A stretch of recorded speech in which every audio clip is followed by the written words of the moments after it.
Hello दोस्तों, स्वागत है आपका Amit solution 2.1 easy way of learning में।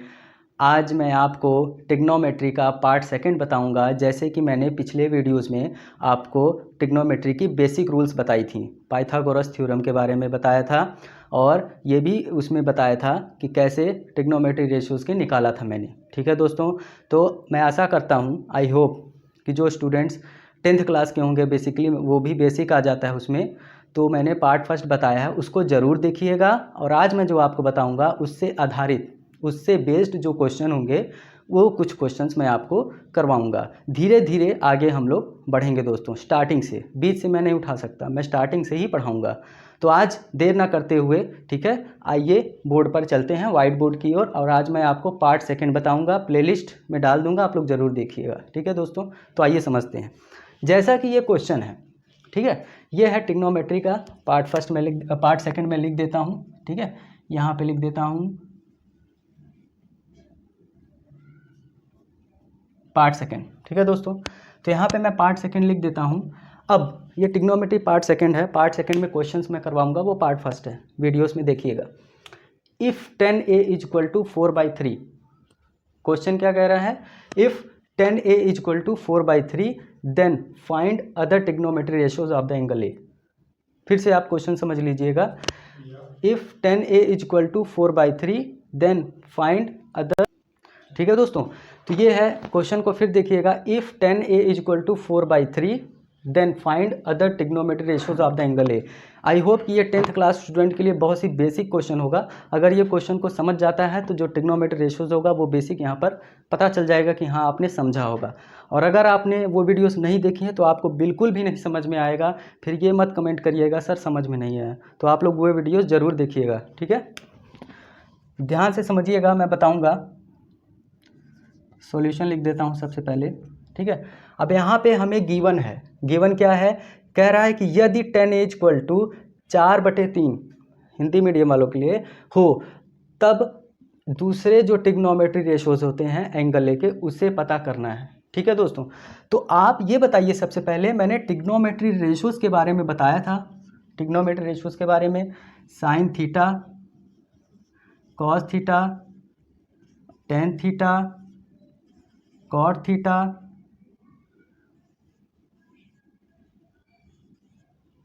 सेक थीटा और कोसेक थीटा। दोस्तों ये क्या होता है, ये ट्रिग्नोमेट्री रेशियोज होता है। अब मैंने आपको एक ट्रिक बताई थी, आप पिछले वीडियोस में देखेंगे, वो ट्रिक के माध्यम से मैं आपको इस क्वेश्चंस को करवाऊंगा। मैंने बोला था कि मैं ट्रिक के अकॉर्डिंग ही क्वेश्चंस को करवाऊंगा। तो इसकी ट्रिक क्या थी, इसकी ट्रिक क्या थी, पी पंडित। ठीक है, इसकी ट्रिक क्या थी, सबसे पहले स्टार्टिंग में जो लाइन बोलूँगा मैं, पंडित बद्री प्रसाद बोले हर हर। दोस्तों मैंने बहुत छोटा छोटा लिखा है क्योंकि ये मैं पिछले वीडियोस में बहुत एक्सप्लेनेशन दिया है, मैंने समझाया हुआ है, तो इसलिए मैं जल्दी करना चाहता हूँ। ठीक है, अब इसको क्या करना है, रिवर्स कर देना है आपको। क्या कर देना है, रिवर्स कर देना है। ठीक है, तो रिवर्स क्या कर देना है, जैसे पंडित बद्री प्रसाद बोले हर हर। ठीक है, अब क्या करना है, यहाँ से स्टार्टिंग करना है, हर हर, यहाँ पे लिख दे बोले पंडित बद्री प्रसाद। तो ये क्या हो गया, sine theta equal to P/H, cos theta equal to B/H।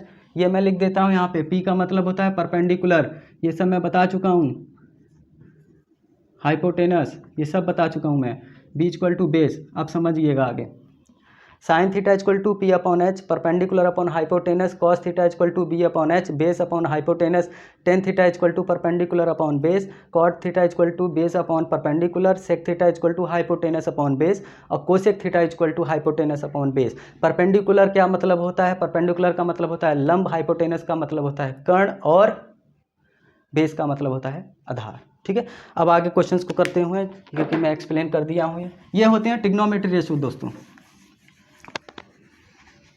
मेरे जो छोटे भाई हैं वो अच्छे से समझेगा, और अगर फिर से अगर कोई दिक्कत होती है आप प्लीज़ कमेंट करिएगा, क्योंकि मेरा काम समझाना है, मैं बार बार समझाऊंगा। ठीक है, उससे मेरी गलतियों में भी सुधार होगा। तो आइए, यहाँ पे गिवन दिया गया सबसे पहले राइट एंगल ट्रायंगल ले लेते हैं। यहाँ पे राइट एंगल ट्रायंगल एकदम छोटा लिया है, जगह भी नहीं है। ठीक है, यहाँ पे ए बी और सी ले लेते हैं, ठीक। ये राइट एंगल ट्रायंगल है, ये परपेंडिकुलर, ठीक। ये राइट एंगल ट्रायंगल 90 डिग्री का होता है। 10 ए इसमें दिया हुआ है, यहाँ पे गिवन हमें है 10 ए। अभी आपको जो मैंने बताया उसका क्या फॉर्मूला है, साइन कॉस 10, साइन, देखिए मैं उंगलियों में बताता हूँ, साइन कॉस 10, ठीक है। साइन में पंडित, बद्री, प्रसाद, 10 आ रहा है ना, 10 ए, प्रसाद आ रहा है ना, पी लिखिए। पी, पी का मतलब क्या होता है, परपेंडिकुलर। ये क्या है, परपेंडिकुलर, परपेंडिकुलर लिख दिया।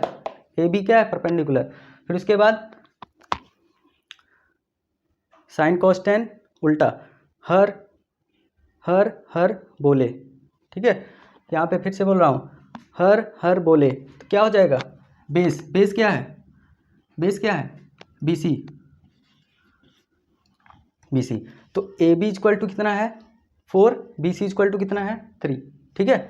यहाँ पे मैं लिख देता हूँ ए बी इक्वल टू 4 और बी सी इक्वल टू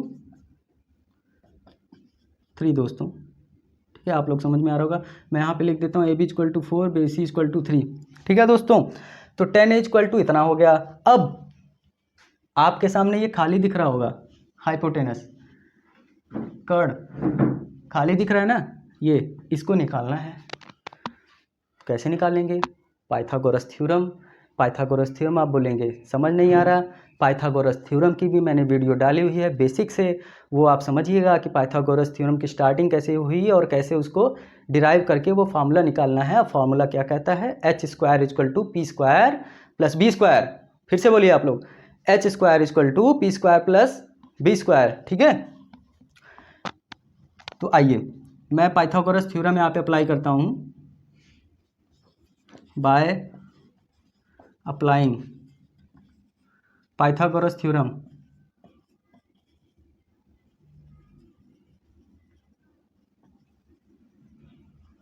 ठीक है दोस्तों, पाइथागोरस थ्योरम क्या होता है, एच स्क्वायर। यहाँ पे मैंने इसकी वैल्यू निकालनी है ना, तो यहाँ पे मैं एच की जगह ये ले लेता हूँ, क्योंकि एच मतलब हाइपोटेनस होता है। तो ए सी ले लेता हूँ, A C square is equal to H square is equal to P square. P क्या है, पी क्या है, ए बी, पी क्या है, A B square plus B C square, B मतलब बेस, बेस क्या है, बेस तो यही है ना। फिर से लिख देता हूँ परपेंडिकुलर बेस, जिसको नहीं समझ में आ रहा है हाइपोटेनस निकालना है हमको, ठीक है। तो A C square equal to A B square plus B C square दोस्तों, A C square equal to A B square plus B C square. कुल मिला जुला करके मैं आपको समझा रहा हूँ, मतलब ये है कि हमें हाइपोटेनस निकालना है, तो सारे के सारे ट्रिग्नोमेट्री रेशोज निकल जाएंगी। आपको समझ में आ रहा है, ठीक है, निकल जाएंगी। तो दोस्तों यहाँ पे थोड़ी सी जगह की कमी है, मैं उस क्वेश्चन को मिटा देता हूँ, फिर मैं उसको सॉल्व करता हूँ। आप लोग इसको ज़रूर नोट कर लीजिएगा, ठीक है। तो आप लोग ज़रूर नोट कर लीजिएगा या फिर बाद में नोट कीजिएगा स्क्रीनशॉट लेकर, लेकिन ज़रूर नोट कर लीजिएगा दोस्तों। देखिए क्वेश्चंस को मेहनत बहुत करके कराया जाता है, तो आप लोग भी पढ़िए और ये मैसेज मत करिए कि सर आप समझ में नहीं आया या फिर आप पढ़ा नहीं रहे। 10th क्लास की मैथ, 10th क्लास की मैथ मैंने इसकी बेसिक डाली हुई है, अगर अब आपको क्लियर हो गया होगा तो ये जल्दी समझ में आ जाएगा, ठीक।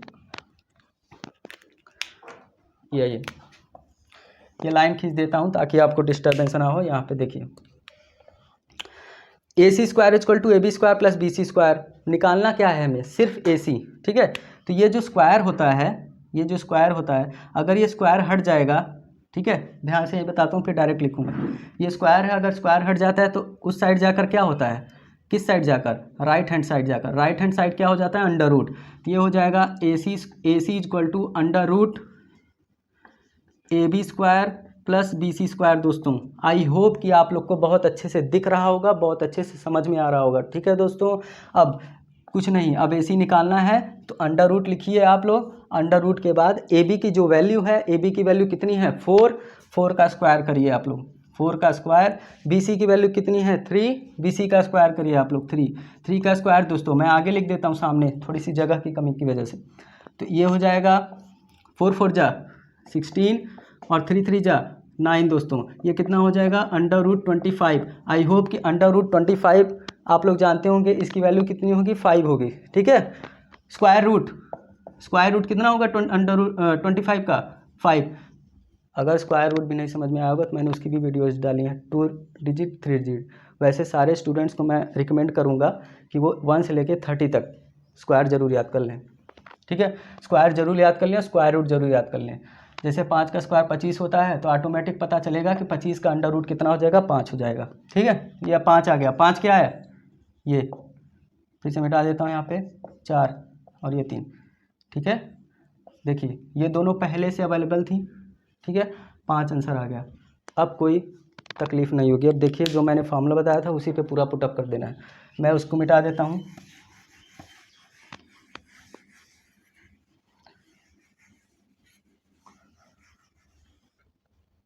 ठीक है दोस्तों, तो अब ये आ गया। अब मैं बता देता हूँ 10 ए इक्वल टू कितना था, आपका था 4/3। ठीक है, तो 10 इक्वल टू 4/3 है, तो साइन ए इक्वल टू कितना हो जाएगा, मैंने इसका फॉर्मूला बताया था आपको। साइन ए इक्वल टू क्या होता है, P/B। ठीक है, P/H, सॉरी P/H होता है दोस्तों। P कितना है, परपेंडिकुलर कितना है, 4 कितना है 4, और H कितना है 5। एक आ गया साइन, उसके बाद कॉस ए कितना है, कॉस ए क्या होता है, पंडित बद्री। उसके बाद हर यहाँ पे B/H आएगा। B कितना है 3, H कितना है 5, 3/5, 2 आ गया। ठीक है, तीसरा ये था साइन कॉस 10 ये है। अब कॉट निकालने का देखिए कैसे निकालेंगे। कॉट 10A जो होता है ना, 10A होता है 1/cot A। ठीक है, तो कॉट की वैल्यू रखिए कितना है, हाँ यहाँ पर देखिए जो 10 की वैल्यू है वो कितनी है, यहाँ पर रुक जाइए, गलती हो गई यहाँ पे। कॉट जो होता है cot A equal to 1/10A होता है। तो यहाँ पर जो होगा 10A की वैल्यू रख दीजिए, कितना हो जाएगा 4/3। ठीक है, तो 3 जो हो जाएगा वो ऊपर चला जाएगा, डिनोमिनेटर में कितना हो जाएगा 3/4, ये निकल गया। ठीक है दोस्तों, अभी मैं आगे बता देता हूँ जल्दी से। कॉट निकल चुका, साइन कॉस 10 कॉट निकल गया। सेक निकालना है। ठीक, सेक कैसे निकालना है, कॉस ए बता देता हूँ क्योंकि कॉस का ही उल्टा सेक होगा। ठीक है, कॉस ए कितना था, B/H।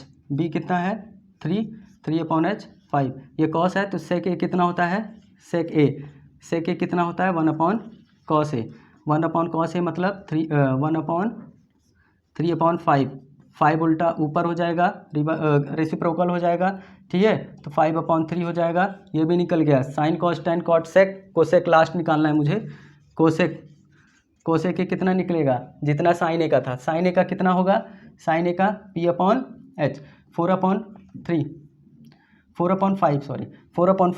तो 1/4/5, तो ये ऊपर चला जाएगा न्यूमिनेटर में 5/4 दोस्तों। तो आई होप ये समझ में आ गया होगा। 1 2 3 यहाँ पे और 3 पीछे आपको बता दिए थे जो मैंने मिटा दिया है दोस्तों। तो आई होप कि आप लोग को ये वीडियोस बहुत ही मज़ा आया होगा, बहुत समझ में आया होगा। अगर नहीं समझ में आता है तो आप पिछली वीडियोस प्लेलिस्ट में जाकर ज़रूर देखिएगा। आपका बहुत बहुत धन्यवाद।